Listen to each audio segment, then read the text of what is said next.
दोस्तों नया साल शुरू हो गया है।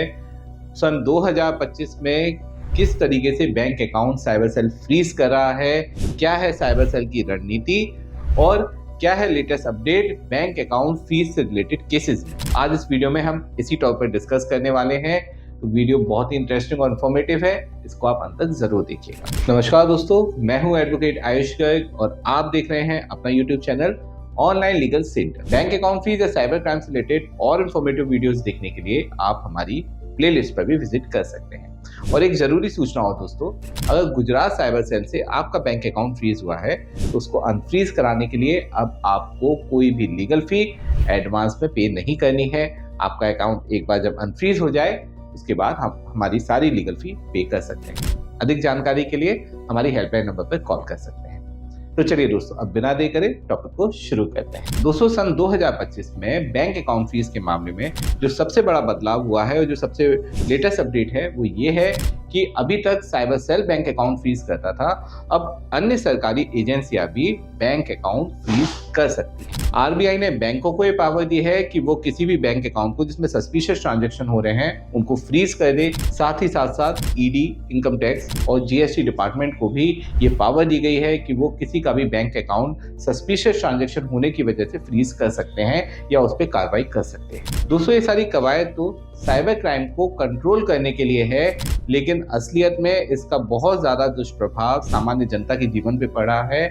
जिनका कोई इन्वॉल्वमेंट ही नहीं है साइबर क्राइम में, उनके भी बैंक अकाउंट इस वजह से बहुत ज्यादा मात्रा में फ्रीज हो रहे हैं। सरकार यूपीआई को बढ़ावा दे रही है, ऑनलाइन ट्रांजैक्शन को बढ़ावा दे रही है। ऐसी स्थिति में ज्यादातर ट्रांजैक्शंस ऑनलाइन ही हो रहे हैं और जब ऑनलाइन ट्रांजैक्शन होते हैं और आपके अकाउंट में कोई फंड आता है तो आपका बैंक अकाउंट अगर फ्रीज हो जाए तो आपके सारे व्यापारिक काम रुक जाते हैं, आपका जीवन भी बहुत ज्यादा प्रभावित होता है। दोस्तों ऑनलाइन ट्रांजैक्शन की कोई शक्ल नहीं होती है, आपको ये नहीं मालूम है ये ट्रांजैक्शन सही है या गलत है, लेकिन आप जेन्युइन ट्रांजैक्शन भी करते हैं और आपने कुछ फंड ऐसा रिसीव किया जिसमें साइबर क्राइम का फंड किसी भी तरीके से इन्वॉल्व है तो आपका बैंक अकाउंट भी फ्रीज हो जाता है। अब दोस्तों यहाँ पे ये देखना बहुत जरूरी है कि आपके बैंक अकाउंट में ये फंड डायरेक्टली आया है या इनडायरेक्टली। अगर आपका बैंक अकाउंट फर्स्ट या सेकंड लेयर में है तो आपके बैंक अकाउंट में डायरेक्ट साइबर क्राइम का फंड आया हो सकता है, और अगर आपका bank account fourth, fifth, sixth layer में है तो आपका बैंक अकाउंट डायरेक्ट कंप्लेंट की वजह से फ्रीज नहीं हुआ है बल्कि चेन में फंड आने की वजह से फ्रीज हुआ है। साथ ही साथ दोस्तों अगर आपके अकाउंट में डायरेक्ट फंड आया है तो आपका पूरा bank account cyber cell freeze भी कर सकती है। वहीं अगर आपके अकाउंट में चेन में फंड आया है तो आपके अकाउंट पे साइबर सेल इतना सख्ती से कार्रवाई नहीं करती है, डेबिट फ्रीज नहीं किया जाता है, लेकिन एक पर्टिकुलर अमाउंट का लीन लगा दिया जाता है। अब दोस्तों ये लीन रिमूवल इन्वेस्टिगेशन का पार्ट होता है। इन्वेस्टिगेशन में अगर समझ में आता है साइबर सेल को कि आपने सब कुछ सही किया है, आप डॉक्यूमेंटेशन उनको देते हैं तो लीन को रिमूव कर देते हैं, वरना लीन आपका बना रहता है और आपके ऊपर आगे कार्रवाई हो सकती है। अब दोस्तों अभी तक हमने डिस्कस किया है क्या स्थिति है, क्या परेशानियां हैं, लेकिन इसका सॉल्यूशन क्या है अब हम इस टॉपिक पर डिस्कस करते हैं। दोस्तों जब भी आपका बैंक अकाउंट फ्रीज हो, चाहे डायरेक्टली हो चाहे इनडायरेक्टली हो, आपको बैंक में विजिट करना कंपलसरी है। बैंक में विजिट करें, वहां से जरूरी डिटेल्स और डॉक्यूमेंट्स कलेक्ट करें। ये डिटेल्स और डॉक्यूमेंट हमने अपने हर वीडियो में आपको बताए हैं, लेकिन शॉर्ट में आपको बता दूं, आपको पता करना है कि साइबर सेल ने आपका अकाउंट फ्रीज किया है, क्या कंप्लेंट नंबर है, एक्नॉलेजमेंट नंबर क्या है, अगर इस पे कोई एफआईआर है तो एफआईआर नंबर क्या है। इसके अलावा आपको ट्रांजैक्शन डिटेल्स भी पता होना बहुत जरूरी है। साथ ही दोस्तों ये बात भी ध्यान रखिए, डिटेल्स अगर आपको कहीं से लेना होता है साइबर सेल से या बैंक से, तो ये आपका मौलिक अधिकार भी है कि आपको आपके खिलाफ जो कंप्लेंट हुई है या फिर आपके बैंक अकाउंट को फ्रीज किया गया है उसकी डिटेल्स साइबर सेल या बैंक आपको प्रोवाइड कराए। दोस्तों जब डिटेल्स आपको एक बार मिल जाए तो साइबर सेल से कांटेक्ट करना है।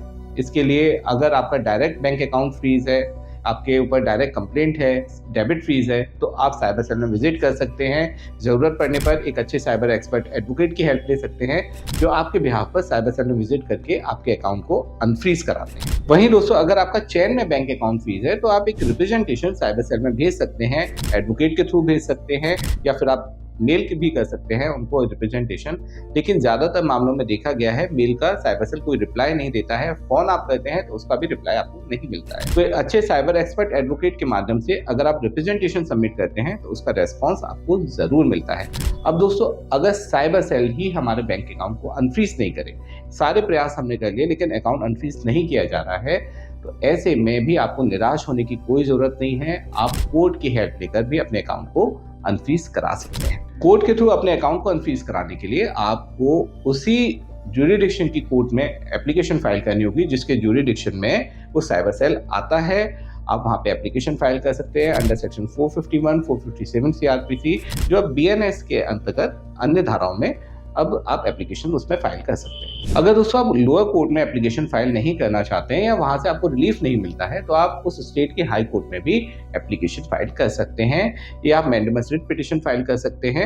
दोस्तों कोर्ट के थ्रू आपको जरूर रिलीफ मिलेगा। आपके डिस्प्यूटेड अमाउंट को होल्ड कर पूरे अकाउंट को डेबिट फीस क्लियर कर दिया जाता है। आप अकाउंट को यूज कर सकते हैं, आप पे कोई लीगल एक्शंस नहीं होते हैं और डिस्प्यूटेड अमाउंट इन्वेस्टिगेशन का पार्ट बन जाता है। जब इन्वेस्टिगेशन कंप्लीट हो जाएगा तो अगर सब कुछ सही है तो वो आपके फेवर में रिलीज भी हो जाएगा। लेकिन दोस्तों आजकल की डेट में ये देखा जा रहा है कि बहुत सारे लोग लालचवश अपने अकाउंट को रेंट पे दे देते हैं, अपने अकाउंट का यूज किसी और व्यक्ति को करने देते हैं। ऐसी स्थिति में जो फंड आपके बैंक अकाउंट में आता है उसकी लायबिलिटी आपकी ही बनती है। साइबर सेल इस पे बहुत ज्यादा सख्त एक्शन लेता है क्योंकि किसी भी साइबर क्राइम को कंट्रोल करने के लिए इस प्रकार के जो मनी म्यूलिंग के अकाउंट्स होते हैं उनको रोकना, उन पे कार्रवाई करना बहुत ज्यादा जरूरी है। इसलिए कभी भी अपने अकाउंट को रेंट पे ना दें, किसी भी लालच में पड़ के किसी को यूज ना करने दें, इसका बहुत ज्यादा ध्यान रखिए। वीडियो दोस्तों आपको अच्छा लगा हो तो इसे लाइक शेयर कमेंट जरूर कीजिएगा। चैनल को सब्सक्राइब नहीं किया अभी तक तो सब्सक्राइब भी जरूर कर दीजिए,